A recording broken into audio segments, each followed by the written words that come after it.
Hey guys, this is Jess from Curse. We're here at SOE with Dave Georgeson, the Director of Development on the EverQuest franchise. So what about EverQuest Next are you most looking forward to?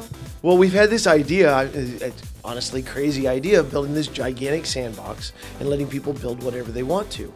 But the thing that's really cool about it is seeing what they build. Because there's that moment when you walk into the world, like we have little baby samples of it while we're here just working with the dev team. Because, you know, there's a bunch of people on the dev team. And so once in a while we have a play test and all of a sudden hundreds of claims start showing up and then people start building stuff. But then we wipe the data and we move on.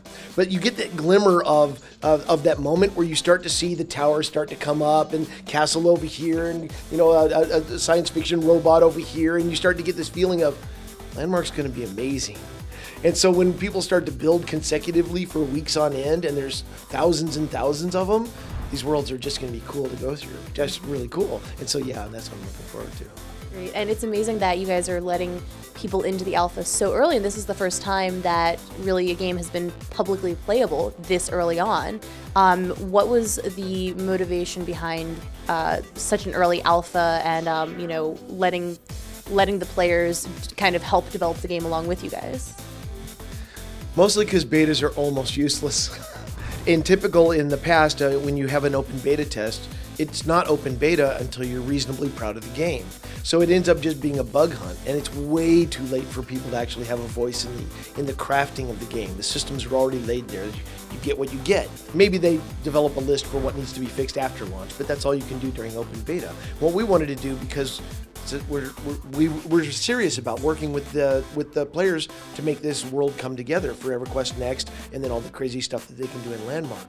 So in order to be able to make that happen, we had to open the game earlier.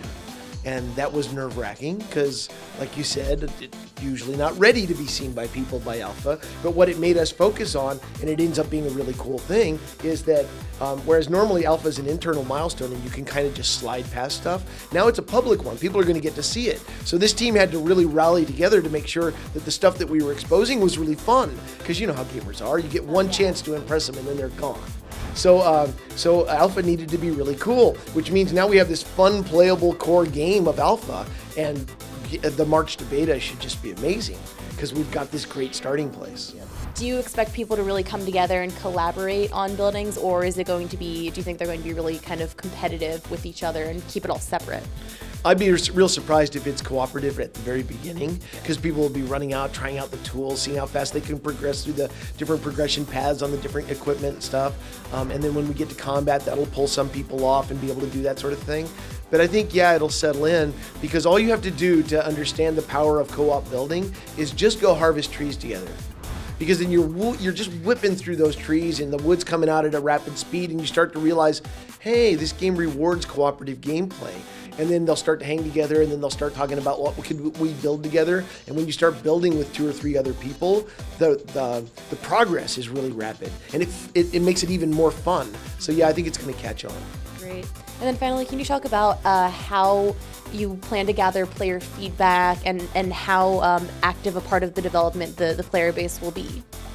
Yeah, it's huge. So, I mean, of course, we'll have the regular old forums and things like that. But then we also have the Dev Talk feature. The Dev Talk feature is you push F12 and these bubbles come up on the screen, which looks like a help feature. You mouse over them and a block of text comes up. But the cool part is that the text is basically not just how to use something, but why we're putting it in, where we intended to go, what kinds of cool things, what kinds of discussions we want to have with the players about those features. And at the beginning, there'll be like forum links at the bottom that'll direct them to conversations. But later, when we have a little bit more time to work on the feature, it'll be Reddit thread kind of stuff right there in the game, so that players can be leaving comments and upvoting and downvoting without ever leaving the actual game that they're playing.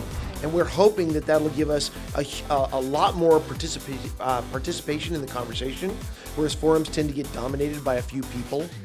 This will allow 100% of our players to have the opportunity to leave us comments without necessarily getting shouted down for it. And that way we hope to be able to get a real impression of what our players want, especially from our alpha players. And that's you guys are being very transparent about your very white box development, I think they call that, and just kind of letting everyone know what you're doing and why you're doing it.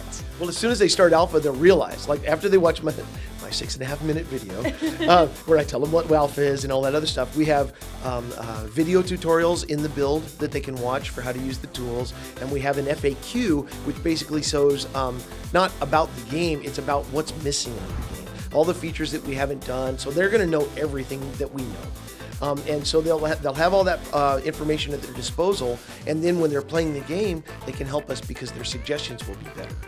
Because they'll know where we're going, where we want to go, and so they can help to fill in something that's useful. Fantastic. Well, thank you so much. Once again, this is Jess from Curse. Thanks for watching. Enjoy the game.